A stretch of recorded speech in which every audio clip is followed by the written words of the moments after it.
سکتے ہیں۔ اور سفینہ نجات المسائل میں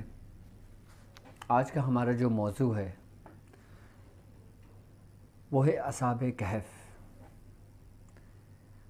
کافی لوگوں میں ایک بے چینی سی تھی، کافی لوگوں کے سوالات تھے کہ اصحاب کہف کے بارے میں ہمیں بتائیے کہ اصحاب کہف کون لوگ تھے، ان کے ساتھ کیا معاملہ ہوا تھا، کیا ماجرا ہوا تھا، اور عملیات کی دنیا میں اصحاب کہف کے جو نام استعمال کرتے ہیں وہ کس طرح کرتے ہیں، وہ کیا نام ہے، ان کی تعداد کتنی تھی، اور وہ کون سے ایسے اعمال ہیں کہ جس میں ہمارے بزرگوں نے اصحاب کہف کی اجازت دی اور ان اصحاب کہف کے ناموں کی برکت سے لوگوں کے وہ معاملات بآسانی حل ہو گئے۔ آج ہم بات کریں گے اصحاب کہف کے بارے میں کہ اصحاب کہف اسپیشلی کس کام کے لیے استعمال کیا جاتا ہے۔ ایک ہوتا ہے نا کسی نہ کسی چیز کی اسپیشلٹی ہوتی ہے کہ یہ عمل صرف اس کام کے لیے اور بہترین عمل ہے، تو آج میں اصحاب کہف کے بارے میں اسی کام کے لیے آپ کو عمل بتاؤں گا جو بزرگوں نے سمجھا ہے۔ تو سب سے پہلے میں اصحاب کہف کے بارے میں آپ کو بتاؤں کہ اصحاب کہف کا جو واقعہ ہے وہ حضرت عیسیٰ علیہ السلام کے فوراً بعد کا ہے، اور اس زمانے کا جو بادشاہ تھا جس کا نام دقیانوس تھا۔ آپ نے دیکھا ہوگا نا کہ اکثر و بیشتر آپ نے سنا ہوگا کہ لوگ باتیں کرتے ہیں دقیانوسی باتیں کر رہے ہو آپ، دقیانوسی دور کی باتیں ہیں، تو وہ اس سے مشابہت لیتے ہیں، اس سے تشبیہ لیتے ہیں بادشاہ دقیانوس کی، کیونکہ بادشاہ دقیانوس ایک ظالم اور ایک جابر اور ایک مشرک شخص تھا جو بت پرست تھا۔ تو جب اس کا ظلم اپنے عروج کو پہنچا تو کہتے ہیں کہ اسی کے دربار میں کچھ لوگ نوجوانی کی حالت میں یعنی کہ جوان تھے، انہوں نے جب بادشاہ کے ساتھ یہ معاملہ دیکھا تو انہوں نے بادشاہ کے اوپر ایمان لانے سے انکار کر دیا۔ تو بادشاہ نے ان پہ ظلم کہے اور پھر اس ظلم کی وجہ سے ان لوگوں نے بادشاہ کا محل چھوڑ کر ایک جنگل کی طرف اپنا رخ کر لیا، اور جب آپ گزر رہے تھے تو رستے میں ایک چرواہا بھی آپ کو ملا اور ایک کتا بھی جو آپ کے ساتھ ہو لیا۔ یہ نیک لوگوں کی جماعت ایک غار میں جا کے پناہ لے لی اس بادشاہ کے ظلم و ستم سے تنگ آ کر، اور جب بادشاہ نے اپنے حواریوں کو دوڑایا کہ جاؤ ان کو تلاش کرو، تو جب بادشاہ کے حواری جو تھے جو اس غار کے قریب پہنچے، جب ان کو یہ یقین ہوا کہ ان کے نشانات سے ایسا لگتا ہے کہ جیسے اس غار کے اندر گئے ہیں،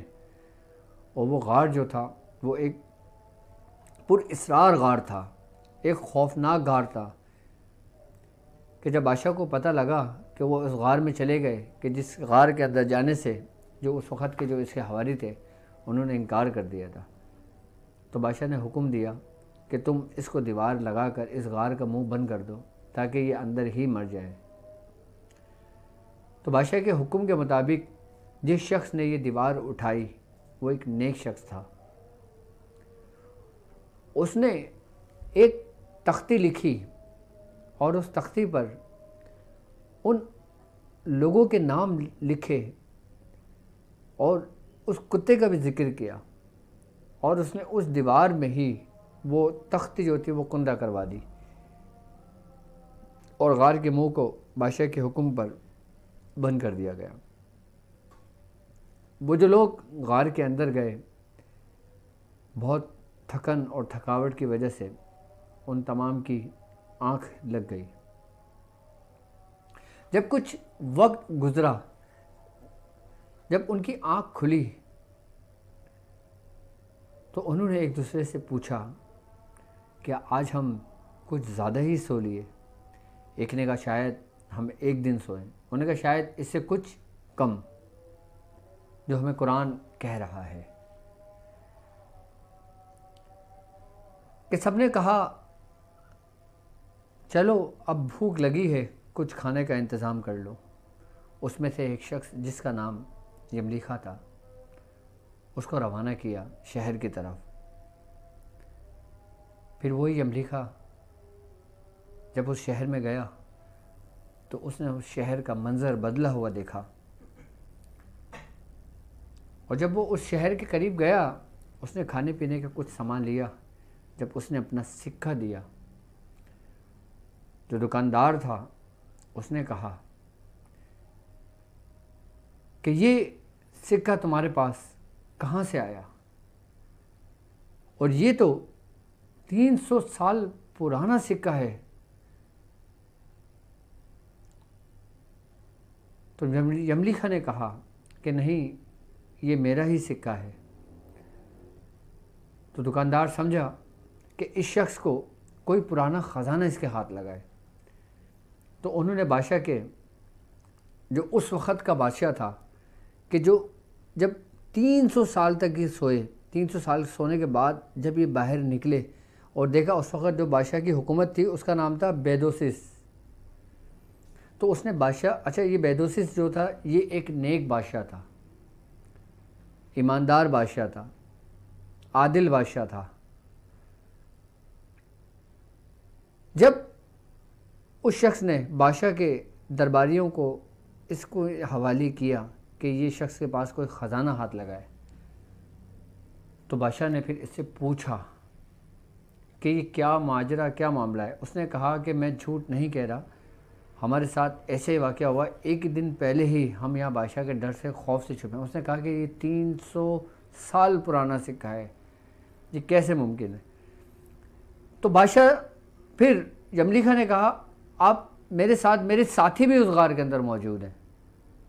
فرماتے ہیں کہ یملیخا جو تھا پھر وہ ان بادشاہ کو اور ان کے حواریوں کو لے کر اس غار کے قریب پہنچا کہ جہاں پہ اس کے موجود ساتھی موجود تھے۔